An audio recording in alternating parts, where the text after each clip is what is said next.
Longitud de una espiral. Para encontrar la longitud de una espiral y en general para encontrar la longitud de arco de una curva polar se utiliza la siguiente fórmula.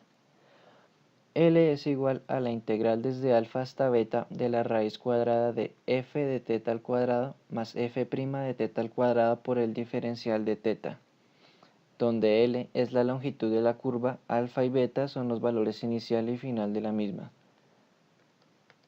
Para este caso la función r es igual a teta y teta está entre 0 y 5 pi medios.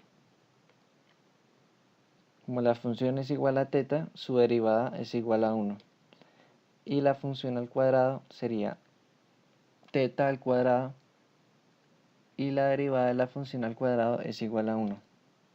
Así se plantea la integral desde 0 hasta 5 pi medios de la raíz cuadrada de teta al cuadrado más 1 por el diferencial de teta.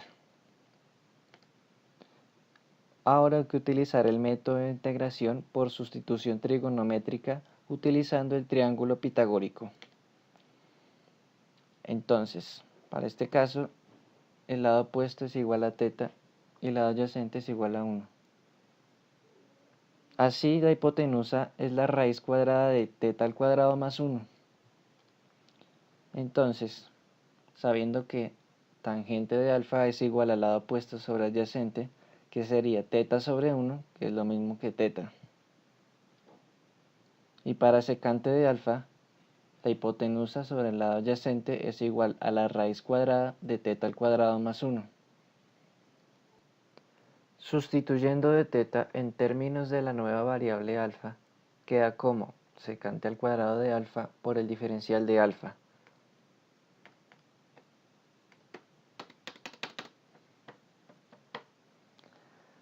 Y la integral queda como la raíz cuadrada de tangente al cuadrado de alfa más 1 por secante al cuadrado de alfa por d alfa, donde tangente al cuadrado de alfa es igual a teta al cuadrado y secante al cuadrado de alfa es igual a de teta.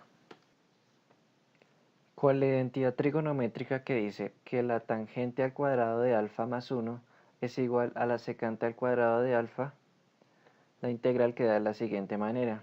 Integral de la raíz cuadrada de secante al cuadrado de alfa por secante al cuadrado de alfa por d alfa.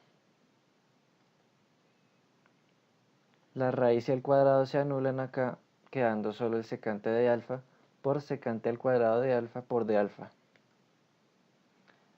Finalmente queda la integral de secante al cubo de alfa por d alfa.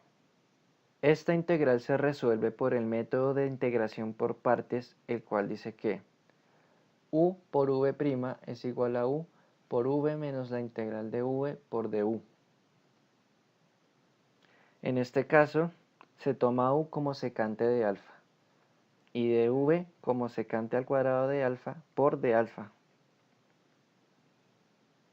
quedando la integral de la siguiente manera. Integral de secante al cubo de alfa por d alfa es igual a secante de alfa por tangente de alfa menos la integral de tangente de alfa por secante de alfa por tangente de alfa por d alfa. En este caso, secante de alfa es u, tangente de alfa es v y secante de alfa por tangente de alfa es du.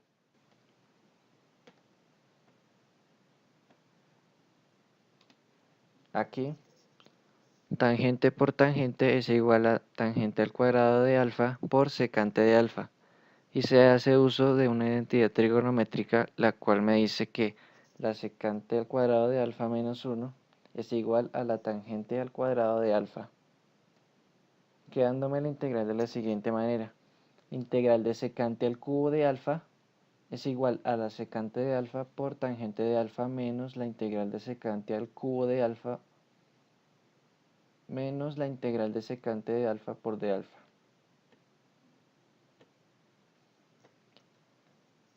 Estos dos menos después se me van a convertir en un signo positivo. Y estos dos términos, al ser iguales, el término que está a la derecha pasa a la izquierda como 2 veces la integral del secante al cubo de alfa por d alfa, que es igual a la secante de alfa por tangente de alfa, más la integral del secante de alfa por d alfa. Integrando nos queda 2 por la integral de secante al cubo de alfa por d alfa es igual a la secante de alfa por la tangente de alfa más el logaritmo natural del valor absoluto de secante de alfa más tangente de alfa más una constante. Ahora el 2 del lado izquierdo de la ecuación pasa al lado derecho a multiplicar a cada uno de los términos, quedando de la siguiente manera. Integral de secante al cubo de alfa por d alfa es igual a 1/2 de secante de alfa por tangente de alfa más 1/2 del logaritmo natural del valor absoluto de secante de alfa más tangente de alfa más una constante. Ahora, sustituyendo a alfa como la raíz cuadrada de teta al cuadrado más 1 y tangente de alfa igual a teta, que era lo que teníamos al comienzo. Nos queda de la siguiente forma: integral de secante al cubo de alfa por d alfa es igual a 1/2 de la raíz cuadrada de teta al cuadrado más 1 por teta más 1/2 del logaritmo natural del valor absoluto de la raíz cuadrada de teta al cuadrado más 1 más teta. Luego, el término que está adentro de la raíz se sustituye como secante de alfa y teta se sustituye como tangente de alfa, evaluado desde 0 hasta 5 pi medios.